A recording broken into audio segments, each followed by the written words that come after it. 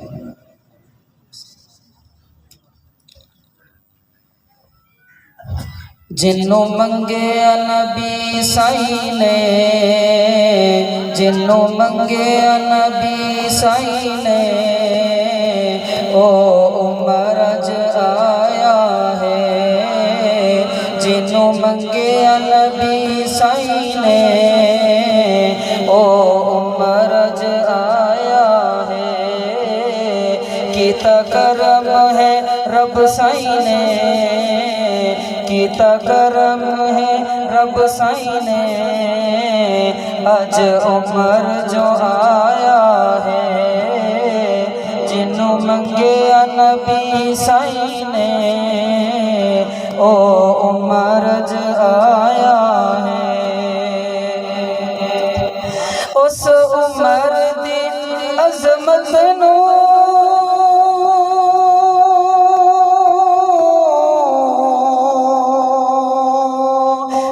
پوچھدا ہے تو کملا، اس عمر دی عظمت نو کی پوچھدا ہے تو کملا. جس عمر نو آقا نے، جس عمر نو آقا نے سورا اپنا بنایا ہے. جس عمر نو آقا نے سورا اپنا بنایا ہے. جنوں منگے نبی سائی نے، او عمر اج آیا ہے. معراج دی شب آقا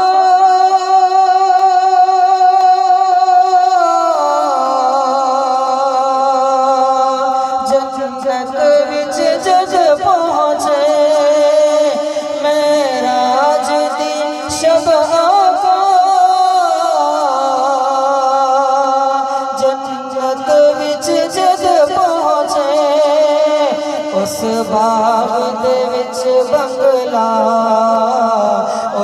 باغ دے وچ بنگلا فاروق دا پایا ہے اس باغ دے وچ بنگلا فاروق دا پایا ہے کیتا کرم ہے رب سائی نے آج عمر جو آیا ہے تکبیر جان رسالت مقام حضرت عمر فاروق تکبیر ہے مراد پیغمبر دی دھی اس کو ہے دردی ہے مراد پیغمبر دی دھی اس کو ہے دردی رب عمر نو زہرا دا رب عمر نو زہرا دا داماد بڑھایا ہے رب عمر نو زہرا دا داماد بڑھایا ہے جنوں منگے نبی سائی نے او عمر ج آیا ہے آگے چلے آپ کا ایمان تازہ کر دو دیوے مشورہ فرشاد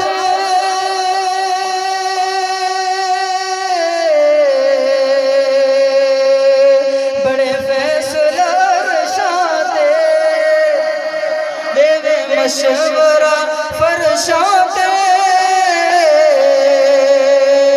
بڑے فیصلہ رشاد رب عمر دی باتانو رب عمر دی باتانو قرآن بڑھایا ہے رب عمر دی باتانو قرآن بڑھایا ہے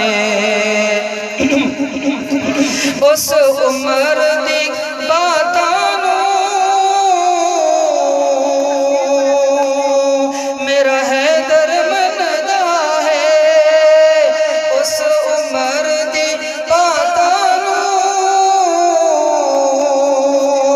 میرا حیدر مندا ہے جیندے قلب اور ہونٹاں تے جیندے قلب اور ہونٹاں تے رب حق نو چلایا ہے جیندے قلب اور ہونٹاں تے رب حق نو چلایا ہے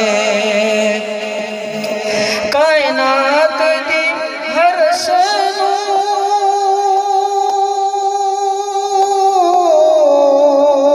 اودہ رتبہ نظر دا ہے کائنات دی ہر شے نو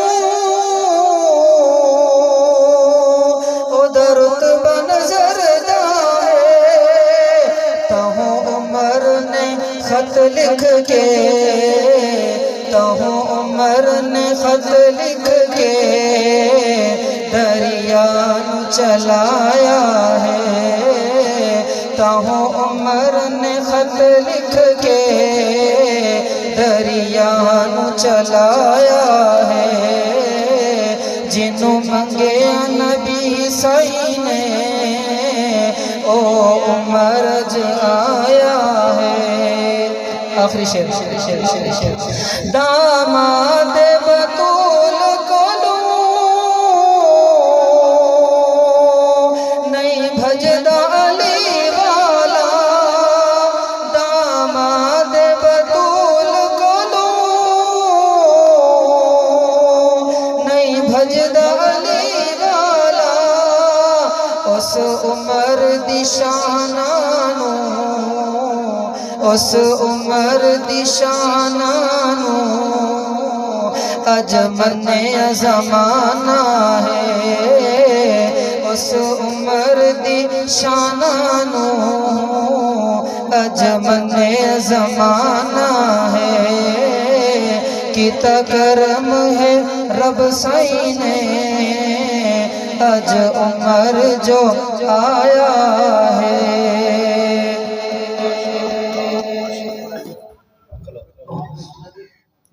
حضرات